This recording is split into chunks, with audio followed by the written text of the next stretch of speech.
Jadi macam biasa, international break adalah masa yang paling tepat untuk kita tekan butang pause untuk kita recap balik 7 perlawanan di pentas Premier League setakat ini dan juga untuk kita mengenal pasti individu-individu manakah yang paling menyerlah setakat ini di pentas EPL. Tak kisah position pasukan mereka di tangga, yang paling penting secara seorang individu betapa banyak mereka menyerlah. Dan saya berdasarkan statistik ada memilih 5 pemain yang paling menyerlah setakat ini. Cara pendekar, tapi jiwa masih berlegar. Ibarat seorang saudagar yang mengejar sejarah silam yang telah pun dibubar. Benda yang paling seronok tentang Premier League bukan saja khas tentang perebutan posisi di carta Liga Perdana Inggeris di antara pasukan-pasukan yang begitu sengit, bukan saja di golongan-golongan pasukan yang berada di tangga teratas, tetapi perebutan di antara pasukan yang berada di mid table dan juga lower table seringkali menjadi antara perkara yang paling menarik. Tetapi buat saya secara peribadi, setiap musim saya lebih gemar untuk memerhatikan individu-individu yang menyerlah, kerana jika mereka menyerlah dalam sesebuah musim, itu mungkin akan membuka ruang buat kontrak baru, pertukaran posisi, mungkin juga perpindahan. Jadi amat penting untuk kita melihat individu-individu yang menyerlah, bukan terutamanya dalam sesebuah sistem sahaja, tetapi juga sebagai seorang individu berdasarkan kualiti-kualiti spesifik yang mereka ada. Dan individu pertama yang saya nak tekankan di sini bukanlah nama yang mengejutkan, bukanlah nama yang asing lagi. Mohamed Salah, bintang pasukan Liverpool, gergasi bola sepak Mesir. Biarpun prestasi Mohamed Salah cukup konsisten di pentas EPL untuk hampir 4-5 musim lepas, tetapi ada satu perkara yang sebenarnya aku tak faham, which is the fact that kenapa Mohamed Salah seolah-olah tidak menerima kredit yang sepatutnya diberikan kepada Salah. Bukan aku nak kata tak ada siapa yang puji Salah, sebenarnya hakikatnya ramai je yang puji Salah, ramai yang mengatakan Salah pemain yang berkualiti, tetapi bagi aku secara peribadi, aku akan klasifikasikan Salah di tangga yang hampir sama dengan nama-nama seperti Mbappe, nama-nama seperti Neymar, Erling Haaland dan juga Ronaldo and Messi for that matter, sebab prestasi yang ditampilkan oleh Mohamed Salah buat 4-5 musim yang berbeza berdasarkan cabaran-cabaran yang berbeza juga cukup luar biasa. Dan baru-baru ni Mohamed Salah bukan saja memecahkan jumlah rekod 100 gol yang dijaringkan di pentas Liga Perdana Inggeris, tetapi pada masa yang sama dia masih menunjukkan kebolehan yang luar biasa di atas padang yang begitu ketara dalam pertemuan menentang Man City tempoh hari apabila dia menjaringkan gol yang begitu cantik dengan skill individu yang begitu cantik juga dalam perlawanan tersebut. Selalunya cara paling hebat ataupun cara paling tepat untuk kita ukur kemampuan seorang pemain, the best way to measure the greatness of a player is berdasarkan bagaimana dia menunjukkan prestasinya dalam perlawanan-perlawanan besar dan berintensiti tinggi. Lawan Man City, itu adalah perlawanan yang cukup berintensiti tinggi dan berstatus yang besar.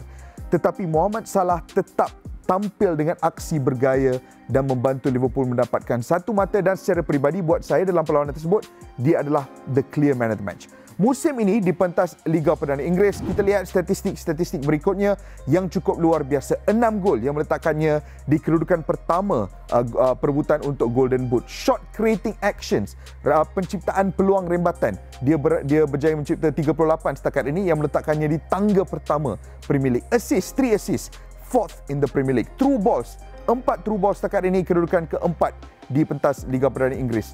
Passes into penalty areas 20. Dia antara pemain yang paling kerap melakukan hantaran ke dalam kotak penalti yang seringkali akan mencipta peluang buat rakan sepasukannya. Berada di tangga kedua keseluruhan di pentas EPL setakat ini. Progressive passes receive, yang ni saya nak tekankan ya, maknanya Mo Salah adalah individu yang paling banyak menerima hantaran-hantaran progresif dari rakan sepasukannya jika dibandingkan dengan mana-mana pemain lain di pentas EPL. Ini menunjukkan dua benda. Satu is rakan sepasukannya di Liverpool mempunyai tahap kepercayaan yang cukup tinggi terhadap Mo Salah bahawa dia mampu menyudahkan peluang-peluang tersebut. Tetapi yang kedua, Mo Salah juga seringkali berjaya meletakkan dirinya dalam situasi di mana dia ada ruang untuk menerima hantaran-hantaran progresif tersebut. Jadi Mo Salah setakat ini bagi saya selepas 7 perlawanan EPL jelas antara pemain paling menyerlah di pentas EPL. Pemain kedua yang saya nak tekankan, seorang lagi pemain yang secara peribadi saya begitu menyukai trajektori kerjanya. Ia adalah Michail Antonio. What a story, I mean. West Ham pada ketika ini berada di tangga ke-9 dengan 11 mata.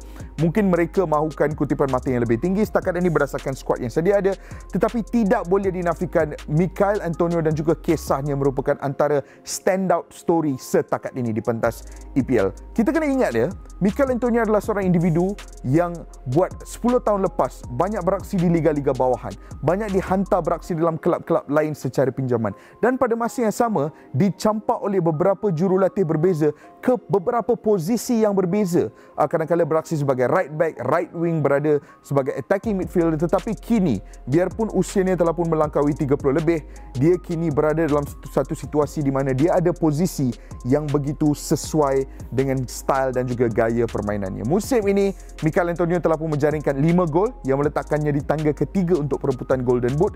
Pada masa yang sama mencatat 3 assist yang meletakkannya di tangga keempat EPL, dan yang paling penting dia adalah pemain yang paling banyak melakukan rembatan setakat ini di pentas EPL. 27 shots berada di tangga pertama. Shots on target pula dia melakukan 9 rembatan on target yang meletakkannya di tangga ketiga EPL. Chances created 14 yang meletakkannya di tangga ke-10, manakala penciptaan peluang rembatan 28, tangga ke-8 EPL.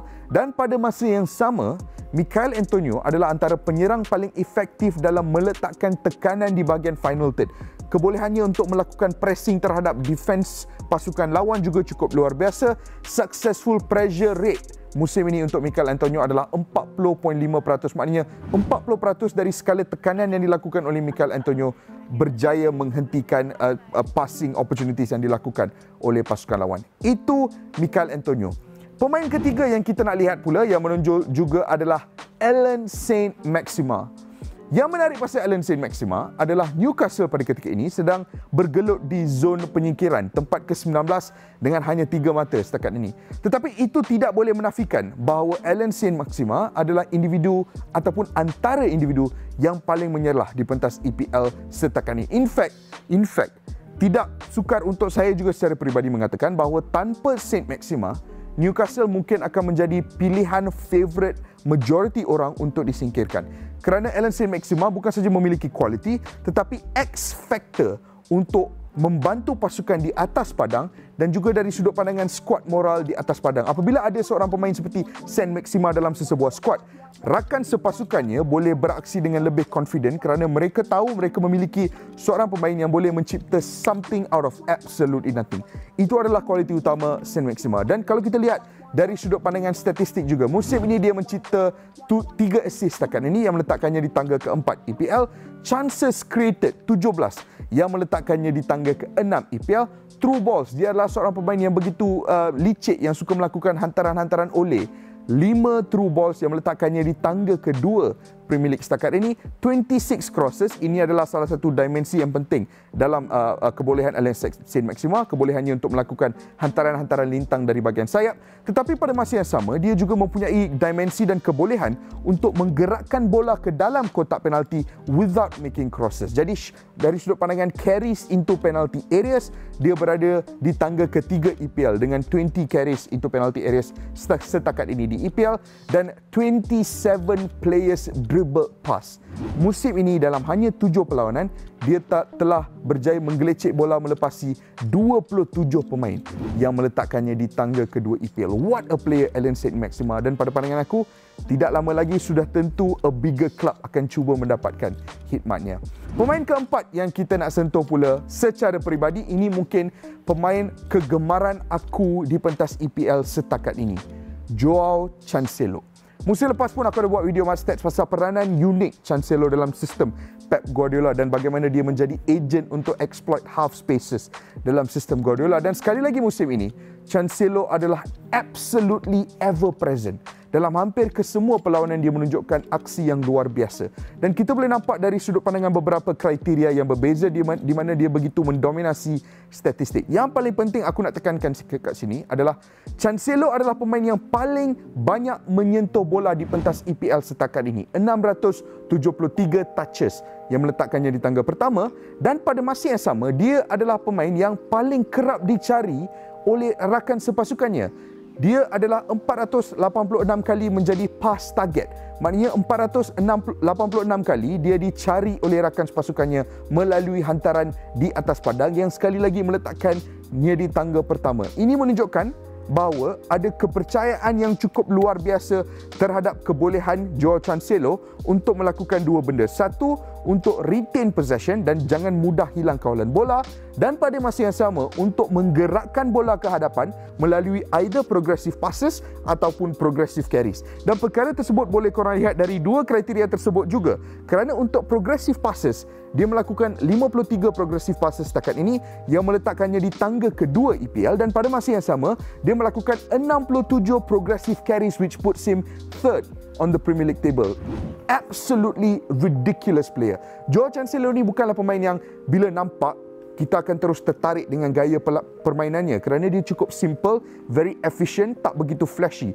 Tetapi jika kita betul-betul mengkaji peranannya di atas padang dan apa yang dia lakukan untuk membantu setiap serangan yang dicipta oleh Manchester City, boleh meletup kepala bila memahami betapa penting Cancelo untuk sistem Pep Guardiola. Pemain kelima yang kita nak tekankan betapa banyak dia menyerlah, beraksi untuk sebuah pasukan yang menunjukkan kebangkitan yang tidak dijangkakan di bawah seorang jurulatih yang apabila baru-baru ini dilantik sebagai jurulatih kelab tersebut, dia dicemuh oleh penyokong kelab tersebut. Apabila Rafa Benitez dilantik sebagai jurulatih Everton, dia menerima kritikan dua sebab. Satu sebab dia pernah menjadi jurulatih Liverpool, direct rivals kepada Everton, dan pada masa yang sama dia juga dilihat sebagai one step below Don Carlo, jurulatih kesayangan mereka di Goodison Park. Jadi penurunan one step itu melihat Rafa Benitez menerima kritikan hebat penyokong-penyokong Everton, tetapi di atas kertas selepas 7 perlawanan Everton berada di tangga kelima dengan kutipan mata 14 setakat ini dan menunjukkan aksi yang begitu baik di atas padang, termasuk mengikat Man United 1-1 baru-baru ini. Dan antara pemain yang menunjukkan prestasi yang luar biasa di bawah sistem Rafa Benitez yang lebih bercorak pragmatik dan konservatif adalah Abdoulaye Doucouré. In fact, musim ini kita sedang melihat versi Doucouré yang begitu menyerlah bersama Watford ketika dia beraksi bersama mereka lebih kurang 2 musim lepas. Dan Doucouré menunjukkan kriteria box-to-box midfielder yang menjadikan beliau cukup disayangi oleh peminat bola sepak England sebelum ini. Musim ini, dari sudut pandangan statistik, Doucouré adalah pemain yang paling banyak beraksi di atas padang, 630 minit setakat ini, yang meletakkannya di tangga pertama, dan pada masa yang sama dia memiliki 6 goal contributions. Goal contributions adalah campuran di antara jaringan gol dan juga catatan assist. 6 goal contribution yang meletakkannya di tangga kelima EPL setakat ini, 4 catatan assist yang meletakkannya di tangga kedua EPL. Tetapi pada masa yang sama, dia juga mencipta 5 peluang jaringan yang meletakkannya di tangga ke-7 Premier League. And dari sudut pandangan defensif pula, 2 perkara yang begitu ketara dilakukan oleh Doucouré. Satu adalah jumlah pressing yang dilakukan oleh Doucouré, 175 pressure events meletakkannya di tangga kedua EPL setakat ini. Dan pada masa yang sama, number of dribblers tackle, jumlah pemain lawan yang cuba melakukan gelecekan yang berjaya dihentikan oleh Doucouré melalui tackles, 10 pemain yang meletakkannya di tangga kedua EPL. Doucouré absolutely incredible di bawah Rafa Benitez setakat ini, dan antara pemain paling penting dalam membantu Rafa Benitez dan juga Everton menunjukkan kepada penyokong mereka bahawa mereka berada di landasan tepat. Dan secara amnya, aku memang tak sabar nak tengok just how well Everton can do under Rafa Benitez, because Rafa Benitez adalah seorang jurulatih yang biarpun aku kadang-kadang tak begitu gemar, tetapi reputasinya dan track record di pentas EPL tidak boleh dinafikan. Jadi itu adalah 5 pemain yang secara peribadi bagi aku paling menyelah di EPL setakat ini.